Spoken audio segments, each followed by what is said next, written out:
Yo, Smith, he was a strong, short receiver, and he was real explosive. Every time you touch the ball, you knew something was gonna go down. Like he was trying to put somebody in the dirt with his hand. If Jimmy Horn Jr. comes out playing like a mad Steve Smith, has some problems for the rest of the league. I'm ready right now. Jimmy Horn has to be one of my favorite stories in all of college football and transition to the NFL, because he's somebody with a debt of adversity that has been told and paid and really given. And through all that, he don't just smile. He comes with an energy that is so infectious that people through screens across TikTok are screaming ready right now. He's an icon already, and he hasn't even graced the football field. Although last we heard Jimmy Horn, he was recovering from a hamstring injury. I think it's clear to see that there's a lot of positive to be looked down the road. So before we get back into training camp season, the pads come on and things get a little more serious. I think this is a great time to kind of reflect on Jimmy Horn Jr.'s journey getting to the NFL, what he did at the collegiate level, and what these last few weeks, actually being a Carolina Panther has meant to him. So I want to start right here with this little snippet of the interview that he did on some of his media. And also, if we could, I want to start here too. We're gonna these are just a few different parts. These are a few different videos of him explaining his journey, right? What it means in his Deion Sanders with the car relationship, as well as just the general football and adversity journey. So we're gonna start here with the Panthers. Yo, Smith, he was a strong, short receiver, and he was real explosive. Every time you touch the ball, you knew something was gonna go down. Like he was trying to put somebody in the dirt with his hand. That's just how he played. He played relentless and fearless. And I kind of play like that too. I'm sorry, but y'all got to be very afraid if you're in the NFC South and someone with the speed, the quickness, and suddenness of Jimmy Horn is saying, "Yeah, I'm about to play like Steve Smith." But let's hear him at the combine. 365 days in the year, don't trip by one. That's something I live by, and I'm pretty sure Shador think like that too. It's real important, it's a lot of ups and downs that come with the game. People love you, people hate you, and it's just how you feel about yourself. Can't nobody tell you about yourself more than you know yourself. Shador was a great teammate in the huddle. If you ain't know something, he'll help you out. If you need help with something off field, he'll help you out. And watching film and stuff like that, he could break film down with you and everything.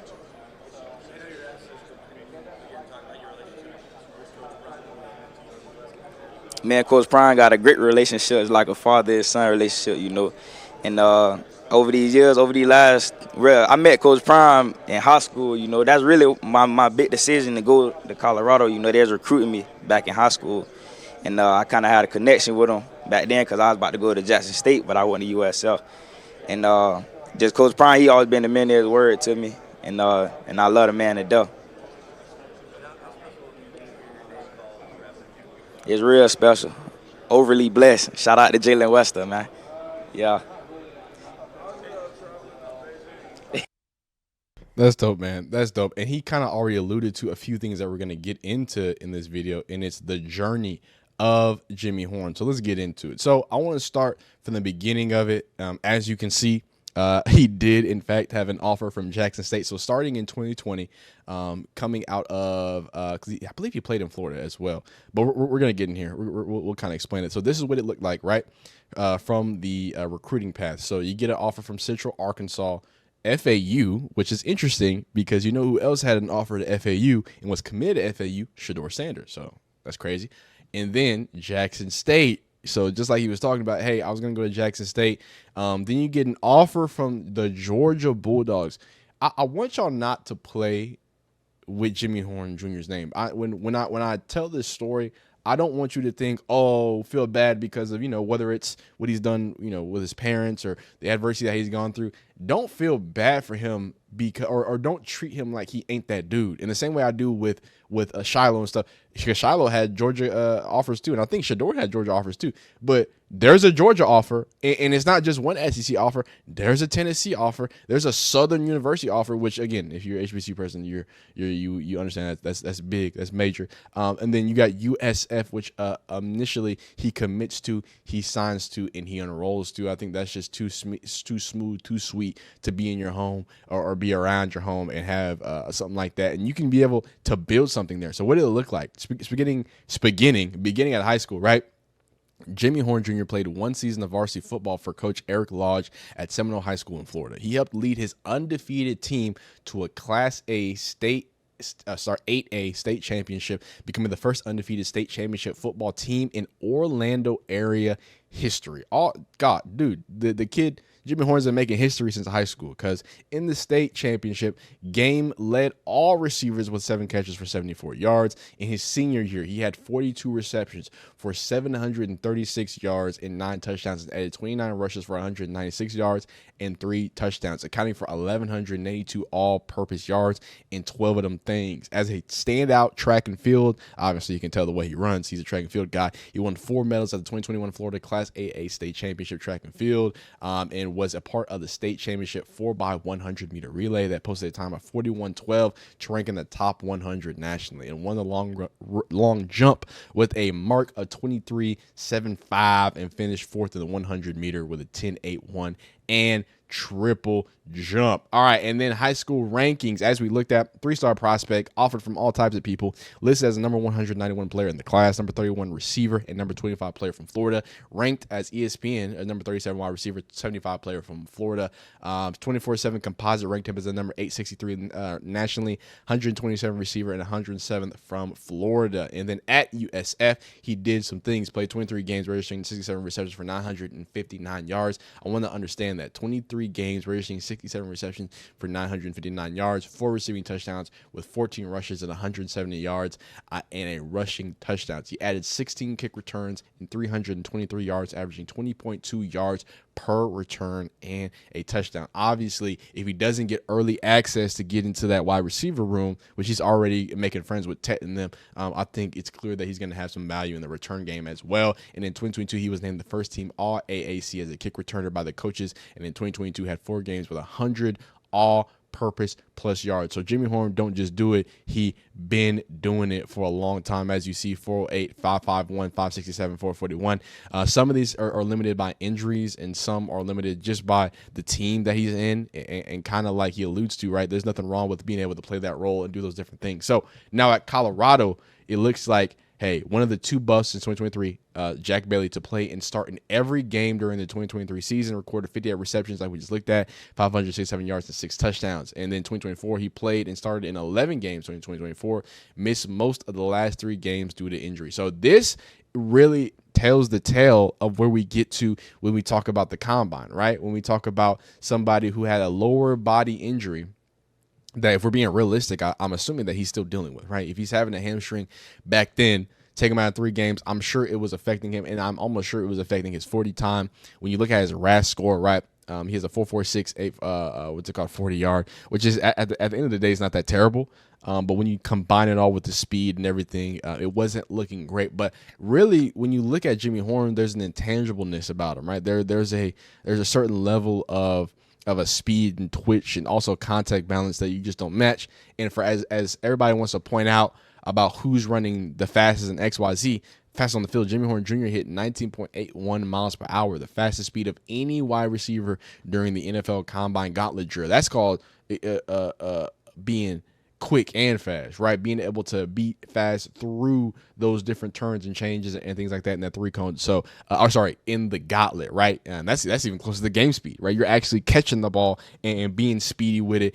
So I think it's just great to see that Jimmy Horn found his way over to a place that I think really loves him. I think really is going to enjoy his services. But one more interview at the Big 12 Pro Day, kind of speaking about his journey, as well as, getting into the league and what not only Deion has done, but what Colorado has done for his journey in the football world. My 2 years playing at Colorado, it's been a pleasure to play there. I was really supposed to be with them back in high school, but, you know, God, everything happened for a reason. I could affect the game everywhere. Anyway, you put me on the field, like you said the last one, my mindset, that's what it is. I got a soldier mentality.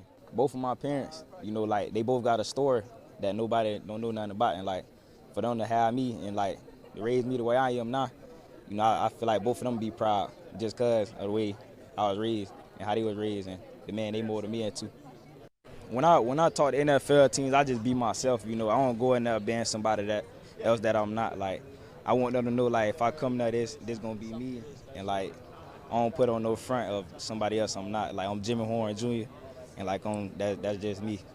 I'm just Jimmy Horn Jr. and ain't nothing wrong with some Jimmy Horn Jr. because everybody, I think, loves some Jimmy Horn Jr. And again, alluding to the long battle, not battle, but really the adversity that he's had, right? And this is something that has always been going on in the background. So I read you a lot of stats and facts and different things. And I want you to understand that Jimmy Horn was actively dealing with his father, you know, being incarcerated, obviously in 2021, but that's not something that just happens. Oh, boom, you're incarcerated in 2021. There's, you know, different, what's it called?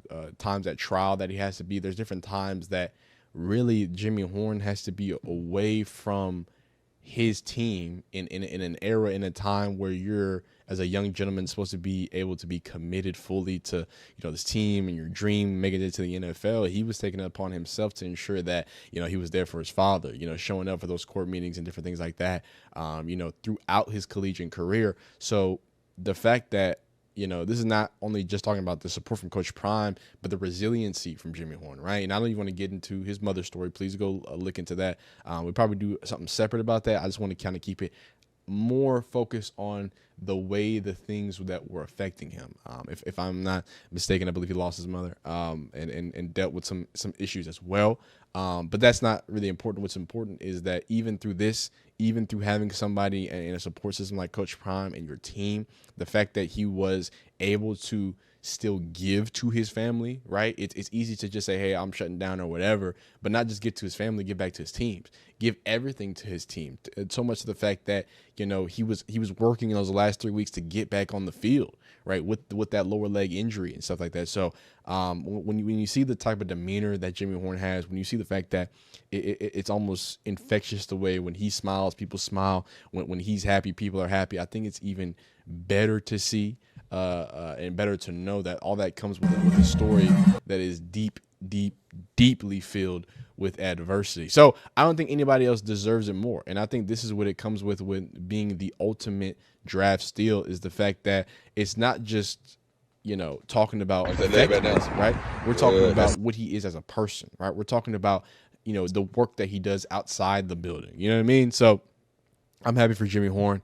I want to see if I can get a few more. Oh, here we go. So and this is what I mean by just the effectiveness of, you feel me?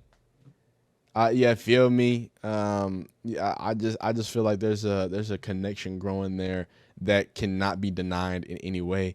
And I'm just happy for Jimmy Horn, man. I'm happy to see what he does with it. I'm happy to see how he takes things to another level. And just to close out here, we'll hear a little bit on rookie mini.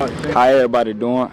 Well, how are you? Hey, I'm doing good. That's how Jimmy Horn opened up. You know what I'm saying? Rookie minicamp, just as an experience, just these 2 days. It's been fun, you know. It's a great experience to have. You know, I'm just enjoying every moment of it. Your acceleration out here has been pretty hard to not notice. When did you realize like you had speed that was kind of special? When I was younger, I'd go to every neighborhood and race every kid back where I'm from and beat them. And I always just been fast. I always knew that I had a different kind of speed. Did you ever lose one of those races? Mm-mm.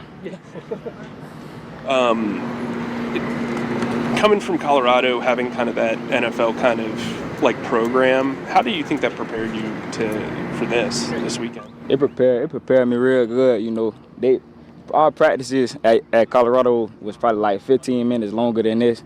You know, Coach Prime prepped us pretty good, and the way they ran the system out there is pretty similar a little bit too. What was that experience like playing for him?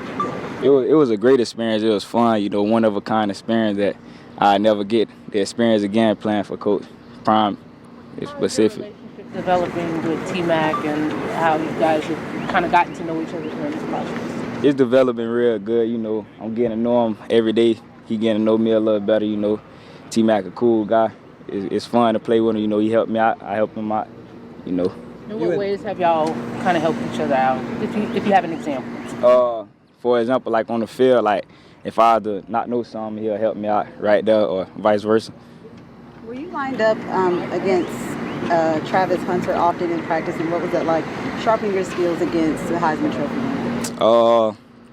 Me and Trav, we ain't go against each other at practice, but cause like every time we did it, like ones versus twos and twos versus ones, so he alternated both sides of the ball. You and T-Mac, your games are different, so how would you describe his game right now? T-Mac, he a strong receiver. He got great hands, you know, and a thing, T-Mac, he actually can make something happen. Like, he got great yak as a big receiver for his size. He got some good yak. You ever challenge him to a race? You want to challenge him? Nah, I ain't gonna challenge him. I don't like race people for fun. Not no more. Jimmy, Do you feel like you got a chance to show off your speed this weekend? Nah, not yet. I haven't. Not yet. They seen it a little bit, but I ain't sure it all. What's that gonna look like when you turn up the jets? I'm gonna just be flying. I'm gonna be out of there. Jimmy, as you kind of study this playbook, what does it seem like it can do for a player with your skill set? Say that one more time. When you study this playbook, what do you feel like it can do for a player with your skill set? It sets you up in a good position, you know, to make plays and also be versatile. Have you gotten a lot of return work? I know that's something you said you enjoy doing during this minicamp. Yeah, we get a little bit in after practice, but we haven't got into the full details of the return schemes and all that stuff yet. So I saw you on the jugs for, I guess, 30 minutes afterwards. Is that something that you usually do, or are you just doing that to kind of sharpen your skill? Both. It's both. Who did you idolize receiver-wise growing up? And that was the beginning of that other question that he was talking about with Steve Smith, putting people through, the grind, having nasty stiff arms. And I gotta stress this: if Jimmy Horn Jr. comes out playing like a mad Steve Smith senior, hey, Carolina gonna have some problems for the rest of the league, and I'm gonna be very afraid. But hey, man, really appreciate y'all rocking with me. Appreciate y'all checking in on Jimmy Horn. We are deep in the offseason, man. So let me know if there's anything you want me to talk about. If you're watching this, I'm probably actually on vacation, so I'm away. But when I get back, you know what I'm saying, we're gonna get back to it. It's only like a few days, man. You know, y'all gonna still get videos. It's gonna be cool. It's gonna be crispy. It's gonna be copacetic. I hope you're being absolutely phenomenally safe throughout this 4th of July. Just the hot times. Everybody running around doing great stuff. Y'all gonna be in the water. Make sure you can swim. Bring a floaty. Bring something to latch on to. Love yourself. Love your people. Just continue to be great, man. I appreciate you so much. We'll see you next time. Peace.